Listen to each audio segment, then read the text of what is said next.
Davidoff Communications, and we'll be talking a little bit about our mission-driven marketing and mission-driven strategic planning approach. I am a Jewish Unitarian Universalist.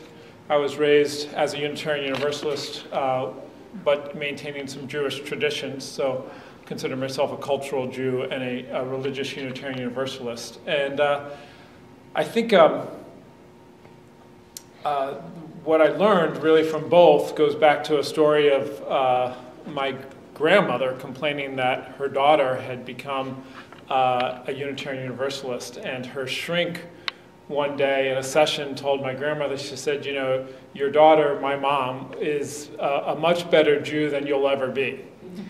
And which was a very poignant story that I heard when I was a very little boy, and I've always thought about that, which is really not really about what faith you are or that I say I am. It's really about how I spend my life and what the focus of every day is, and using my gifts to do good. And you can do good in the for-profit sector, you can do good in the nonprofit sector, you can do good as an ordained clergy, which I looked seriously at becoming, you can do good or do well as a lay person, which I am.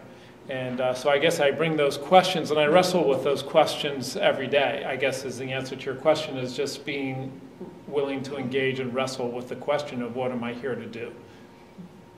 Great, great. We're so glad you're here. Thank you for your candor. We appreciate it.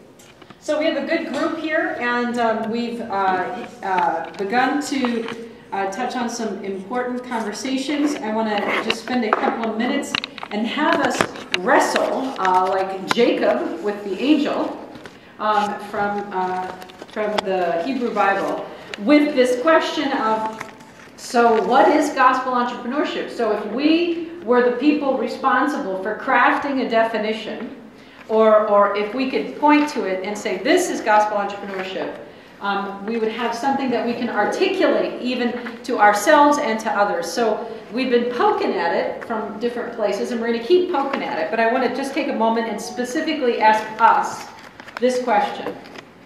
What is gospel entrepreneurship? That is, how would we define it? And we'll get some of this up, and then we'll jump into the next conversation. From what you're gathering, what is it?